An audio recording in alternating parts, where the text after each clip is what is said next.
আসসালামু আলাইকুম everyone, wellness and wisdom Facebook পেজে আপনাদের সবাইকে স্বাগতম। আজকে আমরা জানবো ভাইটাল সাইন্স ডে সম্পর্কে। আসলে ভাইটাল সাইন্সটা কি? ভাইটাল সাইন্সের মধ্যে থাকে হচ্ছে pulse, temperature, respiratory, blood pressure. তবে আপাতত আমরা বডি টেম্পারেচার সম্পর্কে জানবো। হসপিটালের একজন পেশেন্টের বডি টেম্পারেচার চেক করার জন্য যে ইকুইপমেন্টগুলো আমরা করে থাকি সেগুলোই দেখব।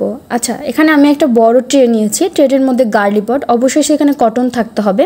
তারপর একটা স্যাভলন নিয়েছি 1:2 এবং ক্লিন ওয়াটার নিছি। তারপরে যে জারটা দেখতে পাচ্ছেন হোয়াইট কালারের, এটা হচ্ছে থার্মোমিটার জার। এখানে থার্মোমিটার আছে।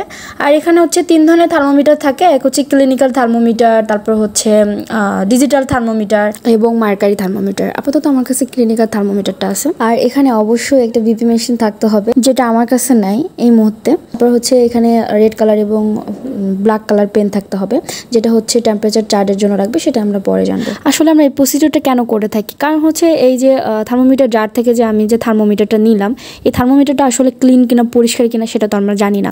আমরা সাধারণত জানি যে এক পেশেন্টের কোনো ইউজ করা কোনো কিছু যদি অন্য পেশেন্টের কাছে যায়, তাহলে ইনফেকশনের পসিবিলিটি থাকতে পারে।